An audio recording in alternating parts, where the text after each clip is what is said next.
Bienvenidos a otro episodio de ATC View Podcast. Sus anfitriones Brady Tapia, Luis Miguel Santillán, Francisco Mena y Brian Corona.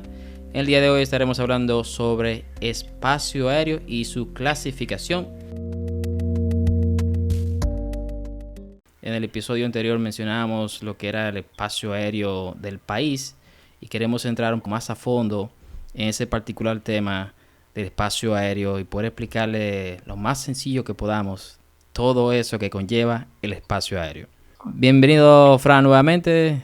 Háblanos un poco de eso, de qué es espacio aéreo. Bien, gracias, Brady. Un placer para mí estar nuevamente con ustedes en este nuevo episodio de ATC View Podcast. Bien, vamos a iniciar por el principio. Vamos a conocer primero qué es espacio aéreo.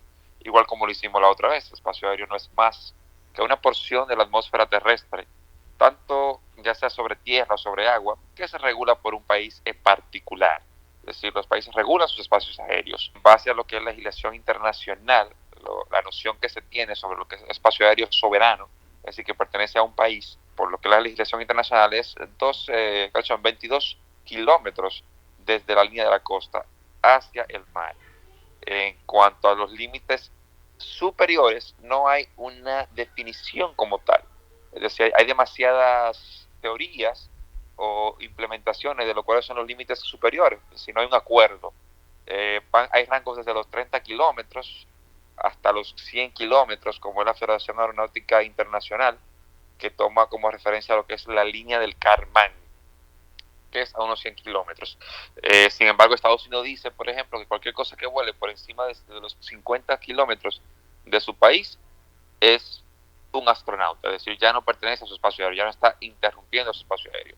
Y como un dato curioso, los transportadores que van al espacio suelen volar sobre el espacio aéreo de Canadá a unos 80 kilómetros sin pedir ningún permiso, ya que no consideran que está dentro de su espacio aéreo. Definir espacio aéreo como tal, es decir, en qué realmente al final los países controlan, se ha llegado a muchos acuerdos internacionales. Al final, prácticamente el mundo completo se encuentra bajo jurisdicción de un Estado, salvo quizá dos porciones en el mundo que no la controla nadie, quizá por desinterés más que por otra cosa, ya que controlar un espacio aéreo significa dinero, es decir, los países cobran por la utilización de estos espacios aéreos.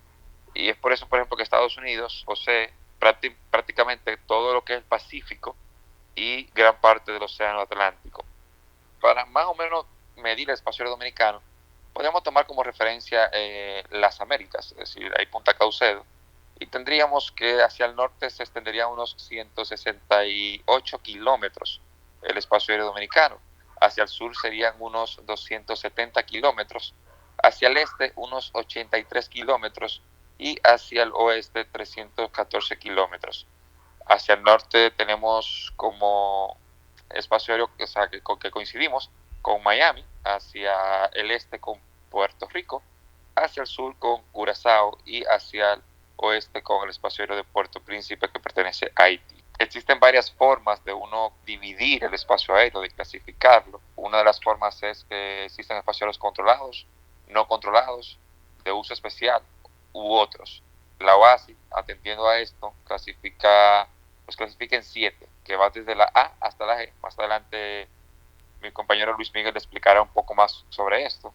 La A es el más control, el que más exigencia tiene, y el G, que es un espacio prácticamente no controlado, el que menos exigencia tiene. También se pueden dividir los espacios aéreos como entre zonas de control y área de control. La diferencia básica es que la zona de control va desde la superficie hacia arriba, hacia un punto en el aire, y las áreas de control desde un punto en el aire hacia arriba, hacia otro punto en el aire. De la forma más sencilla que quizás se lo puede explicar. O sea que el espacio aéreo existen fronteras. Y en el caso de nosotros tenemos esas fronteras que acabas de mencionar, hacia el este, el norte, sur y el oeste, que no son físicas, porque muchas personas cuando tú le hablas de fronteras se imaginan inmediatamente algo físico, un punto de chequeo en lo que termina la parte territorial de un país y donde comienza otro. Entonces en el aire físicamente tú no puedes observar esa frontera, pero sí hay puntos geográficos y coordenadas, lo que sí se puede determinar dónde inicia y dónde termina esa frontera aérea, así como hay marítima también. Eso es correcto. Incluso casi toda la legislación aérea que existe en el mundo está basada en la legislación marítima, ya que casi todo lo que es navegación viene de esta ciencia. ¿Por dónde vuelan los aviones? Es decir, hay carreteras en el cielo, y a veces hacen la pregunta quizá de manera jocosa o hasta incluso medio burla, pensando que no las hay, pero sí hay carreteras en el cielo, se llaman aerovías y están definidas ya sea por radioayudas en tierra o por fijos, es decir, por puntos, coordenadas ya especificadas. Estas carreteras, vamos a llamarlas así, o aerovías, estas carreteras están definidas para ir de un lugar a otro y los aviones las utilizan para de una forma u otra organizar todo el tráfico aéreo que cada día crece más en el mundo. Bien, ahora continuando con el plato fuerte, señores. La clasificación del espacio aéreo. Con ustedes, Luis Miguel Santillán. Saludos muchachos, ¿cómo están? Un placer volver a estar con ustedes nuevamente. Yo les voy a especificar un poquito sobre la clasificación de los espacios aéreos. Antes de entrar en materia, es bueno saber algunos términos que vamos a estar utilizando en la explicación de este tema, como son los vuelos IFR, por ejemplo. Los vuelos IFR son los vuelos que son por instrumentos, que no se hacen con referencia visual en la mayor parte de su operación. Los vuelos VFR, que son reglas de vuelo VFR o visual, son aquellos que vuelan siendo vistos y viendo. Lo que estos vuelos tienen que tener unas reglas de operación, que son las reglas con las mínimas meteorológicas, ya sea que para tú poder volar VFR tienes que tener cierta distancia de nubes y cierta distancia desde el techo de nube para tú poder ver y poder ser visto también. Tenemos también lo que es el servicio de control. Ya Fran había hablado sobre los espacios aéreos controlados y espacios aéreos no controlados. En los espacios aéreos controlados se brinda el servicio de control. A esto ya conllevamos a lo que es la clasificación de los espacios aéreos. De acuerdo con la OASI, los espacios aéreos se clasifican debido a que en ellos se dan ciertos tipos específicos de servicios para los tránsitos y se permiten tránsitos específicos en cada uno de ellos. Tenemos, como Fran había mencionado anteriormente, la clasificación de estos espacios aéreos va desde la letra A, que es la más restrictiva de todas, hasta la letra G, que es la menos restrictiva.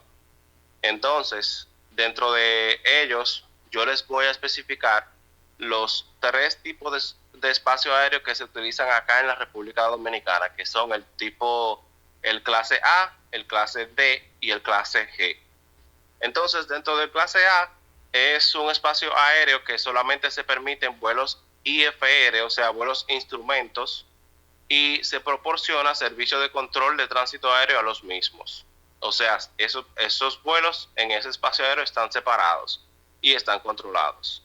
Luego tenemos el espacio aéreo clase D. Este espacio aéreo solamente se permiten vuelos IFR y PFR. Sin embargo, se le da control a ambos tipos de vuelo y sin embargo se da servicio de separación a los IFR de los IFR, y los IFR de los BFR reciben información de vuelo, donde los BFR de los BFR reciben también información de vuelo. En el espacio clase G solamente se permiten BFR e IFR, y estos están recibiendo información de vuelo si lo solicitan.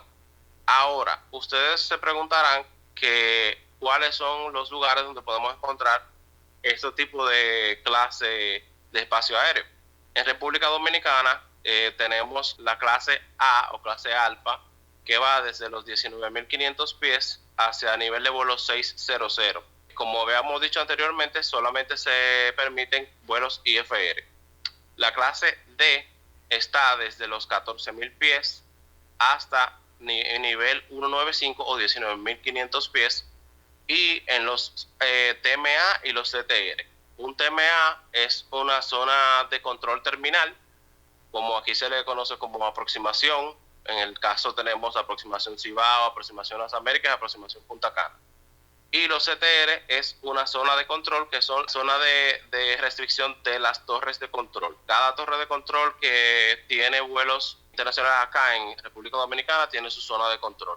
Entonces, cada cada CTR tiene desde la superficie hacia un límite superior, que en el caso de nosotros son 2.000 pies. Esa es la parte que controla la torre de control, y esa parte es espacio aéreo clase D. Luego, cuando tú no tienes ni un CTR, ningún TMA, y tampoco tienes ningún, y está por debajo de 14.000 pies, entonces es espacio aéreo clase G, así igual cuando es por encima de nivel 600, es espacio aéreo clase G, donde se permiten todo tipo de vuelos, y estos están sujetos a información de vuelo si la solicitan. Y bueno, poniendo un ejemplo, para llenarlo un poquito más, la información que acabamos de dar, que es un poco técnica, vamos a suponer que estamos haciendo un vuelo desde Barahona hacia Santo Domingo. Una vez el vuelo despega y sale del espacio de la torre de control de Barahona, vamos a decir unas 10 millas de Barahona, ya entra en un espacio aéreo clase G en el que se brinda información de vuelo, si se solicita. Si se mantiene por debajo de 14.000 pies. Si sube por encima de 14.000 pies, ya está sujeto a control de tránsito aéreo, ya que ingresa a un espacio aéreo clase D. Entonces, cuando el tránsito, el avión que va volando desde Barahona hacia El Higüero, entra ya dentro de las 50 millas de las Américas, que es parte del TMA de las Américas, ya ingresa en un espacio aéreo clase Delta, clase D, porque se encuentra en un TMA, como habíamos hablado anteriormente, y ahí entonces vuelve a estar controlado. Supongamos que ese mismo vuelo entonces iría a ser un vuelo, vamos a decir, a San Juan, y va a ascender a, vamos a decir, 20.000 pies, 23.000 pies, algo así. Cuando sale de Barahona e ingresa de los 14.000 pies a los 19.000 pies, va a estar en un paseador clase D, y desde que sale de los 19.000 pies ya está en el paseador clase alfa, lo que quiere decir que tiene que ser un vuelo IFR, como habíamos hablado anteriormente.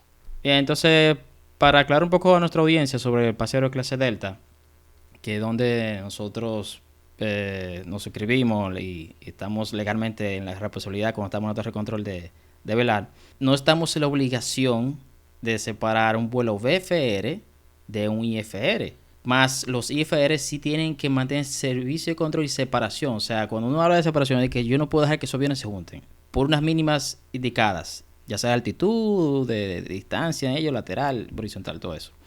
Entonces, es una discusión y es un tema un poco acalorado, ha salido en otras conversaciones, de la responsabilidad realmente que tiene un controlador en una torre de control, en un espacio clase Delta, de ver cómo una aeronave IFR puede ir a la proximidad de un IFR y darle información de vuelo, más sabemos de que una información no va a hacer que la aeronave se separe o que evite tal vez la colisión, pero es donde la responsabilidad legal de nosotros llega. Entonces es un tema que quise traer, pero lo vamos a dejar por discusión de otro capítulo, porque hay que detallar muchas otras cosas también, la cuestión de la función del control de tránsito aéreo, por qué fue formado, pues, en sí, de por qué la razón de ser de nosotros, para poder explicar eso de lo de las separaciones. Yo nomás tengo una que agregar ahí, un solo comentario, que yo creo que con eso se va a ver más o menos por dónde es que vamos.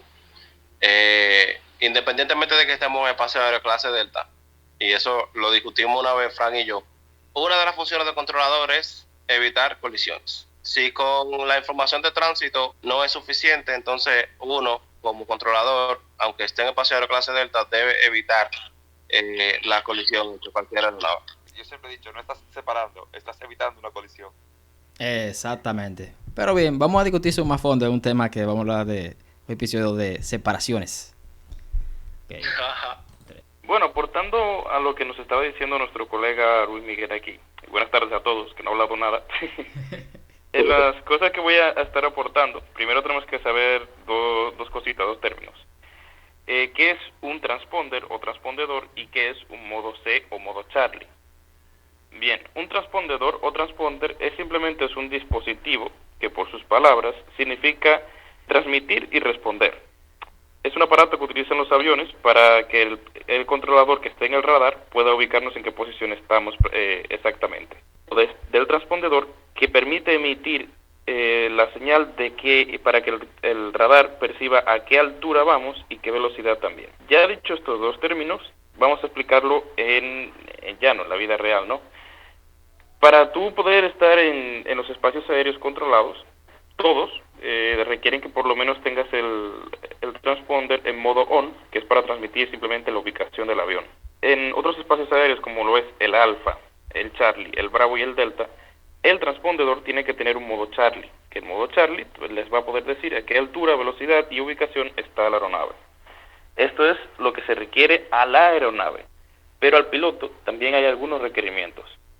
Para el piloto, si por ejemplo estás volando en un espacio no controlado, un G, Golf o un Delta, no tienes necesidad de estar con la licencia de habilitación de instrumentos. Simplemente con una licencia de piloto privado ya puedes estar volando en estos espacios aéreos.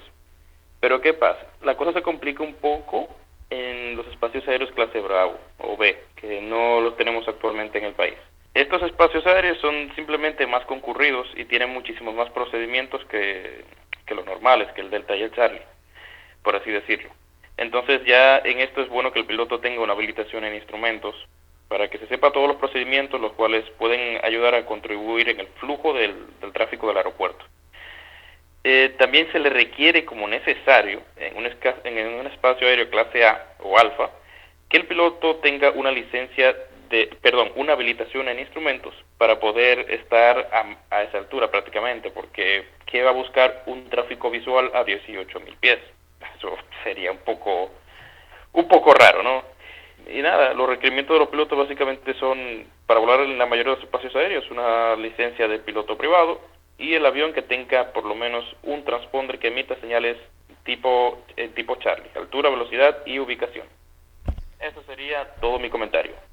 Excelente, Brian. O sea que ya para la clasificación en sí del espacio aéreo, todas esas reglas y esos requisitos se hacen más para las aeronaves y los pilotos. Pero cuando hablamos de las fronteras de espacio aéreo, de mi área de responsabilidad como controlador aéreo, también eso ya viene siendo para organizar el trabajo entre nosotros, entre controladores, ya sea de la misma FIR, o sea, de la misma región, aquí República Dominicana, de yo transferir la aeronave de la torre hacia aproximación, de aproximación Punta Cana hacia aproximación Las Américas, y que esa aeronave llegue al aeropuerto de Ligüero, de Las Américas, y aterrice y se transfiera al controlador que está en la torre de Las Américas o de Ligüero.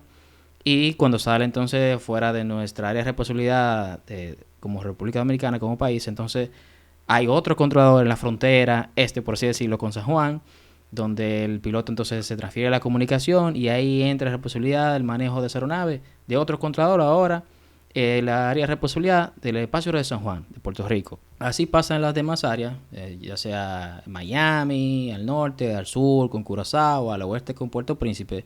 Entonces ahí se delimitan las fronteras aéreas de nosotros.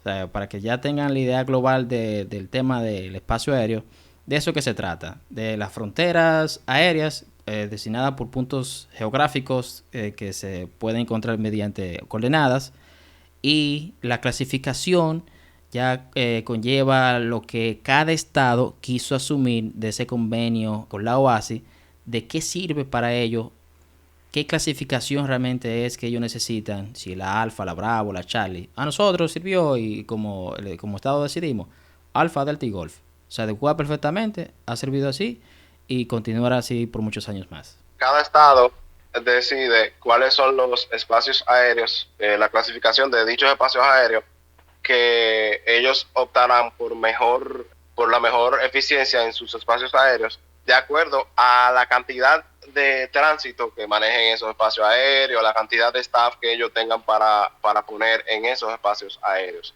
República Dominicana, como tú dices, tiene esos tres tipos de clases de espacio aéreo, porque hasta ahora eso es lo que se necesita para nosotros. Si quieren saber un poquito más sobre eso, si quieren indagar un poco más, nos pueden hacer preguntas en los posts que nosotros vamos a subir en la cuenta de Instagram, The Airplane Spotter, ATC View, y también pueden hacerlo por sus propias vías. Si ustedes pueden encontrar como páginas como Flight Radar 24, pueden usar Sky Vector, pueden también ingresar en la página oficial del IDAC, en la cual tenemos toda la información referente a eso de espacio aéreo, la clasificación los TMA, los CTR, que es ip.idac.gov.do. Ahí se puede encontrar todo eso. Ahí pueden encontrar todos los procedimientos de los aeropuertos de la República Dominicana, todo publicado en el IP también. Y para finalizar el episodio, nuestra trivia. ¿Creen ustedes que el aumento de pasajeros, una vez termine la pandemia, inicien los vuelos comerciales, será un aumento inmediato o paulatino? ¿Ustedes creen que la persona esperará algún tiempo prudente para tener confianza de volver a volar? ¿O ustedes creen que simplemente inmediatamente se abra el espacio aéreo y se acaben las restricciones y la pandemia, vamos a comenzar a volar todos inmediatamente? Bien, este fue otro episodio de ATCV Podcast. Bryce Tapia se despide, Luis Miguel Santillán, Brian Corona, Fran Mena. Hasta la vista. Hasta la vuelta. Bien, hasta la vuelta. Gracias por escuchar. Hasta la